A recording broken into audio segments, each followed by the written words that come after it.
સુરત શહેરના ઉધનામાં 3 સ્થળો પર બોમ્બ પ્લાન્ટ કર્યાના કોલથી પોલીસ વિભાગ થયું દોડતું। ગત રોજ મોડી રાત્રે મળેલા કોલ બાદ ઉધના પોલીસ સહિત પોલીસના ઉચ્ચ અધિકારીઓ થયા હતા દોડતા। પીઆઈ, એસીપી, ડીસીપી સહિત પોલીસના ઉચ્ચ અધિકારીઓ દોડતા થયા હતા। પોલીસની અલગ અલગ ટીમો દ્વારા મોડી રાત્રે ઉધનાના 3 સ્થળો પર તપાસ હાથ ધરાઈ હતી।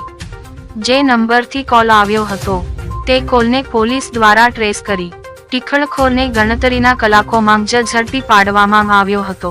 ટીખળખોર દ્વારા કંટ્રોલમાં કોલ કરી 3 સ્થળો પર બોમ્બ પ્લાન્ટ કરાયાની વાત કરી હતી। હાલ પોલીસે આરોપીની ધરપકડ કરી વધુ તપાસ હાથ ધરી। જોતા રહો હર્ષિતા સમાચાર। પ્રવીણભાઈ બધાને સાથે।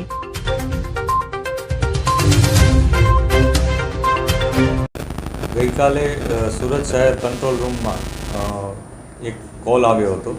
આ કોલમાં કોલ કરનાર વ્યક્તિએ એવું જણાવ્યું હતું કે સુરત શહેરમાં તે 3 બ્લાસ્ટ કરવાનો છે।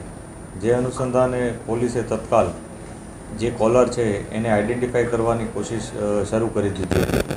જે મુજબ સુરત શહેરમાં ઉધના પોલીસ સ્ટેશનની ટીમ, સુરત શહેરની એસઓજી ટીમ અને ક્રાઇમ બ્રાન્ચ આ ત્રણેય ટીમોએ મળીને જે વ્યક્તિ છે જેણે કોલ કર્યો હતો એની શોધખોળ શરૂ કરી હતી।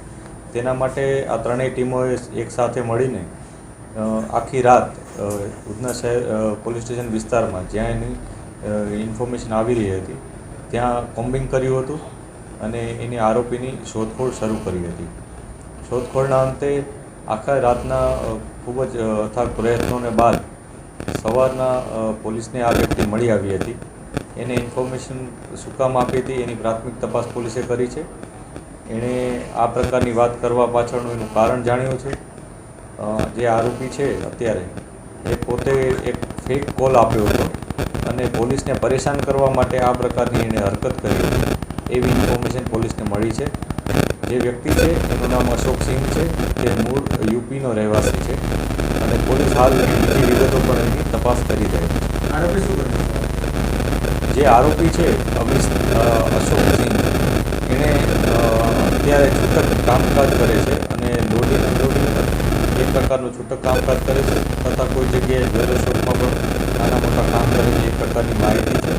અમે એની તમામ બાબતો અત્યારે વેરીફાઈ કરી રહ્યા છીએ। જે પણ બાબત એ પોલીસને જણાવે છે એ સાચી છે ખોટી છે એ તમામ હકીકત ઉપર પોલીસ કામ કરી રહી છે। આરોપીએ કંટ્રોલ રૂમમાં એવો કોલ કર્યો હતો કે સુરતમાં 23:55 11:30ની આસપાસ એટલે 11:50ની આસપાસ રાતના 3 બ્લાસ્ટ કરશે અને બીજી કોઈ હકીકત જણાવી નથી અને પોતે જ કરશે એ પ્રકારની માહિતી આપી। આ પ્રકારની માહિતી આપવાનું કારણ પોલીસને પરેશાન કરવાની એની એક મનોવૃત્તિ હોવાનું અત્યારે જાણવા મળે છે।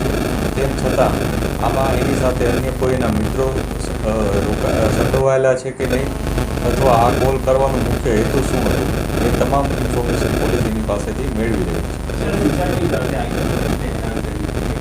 આ તમામ બાબતો ઉપર અમે તપાસ કરી રહ્યા છીએ કેમ કે આ પ્રકારનો ફેક કોલ શું કામ કર્યો, કોઈ પાસેથી એની કોઈ એવી માહિતી મળી હતી અથવા કોઈ પાસેથી કંઈ શીખ્યો હતો એ તમામ બાબતો અમે તપાસ કરી રહ્યા છીએ। પોલીસ તપાસો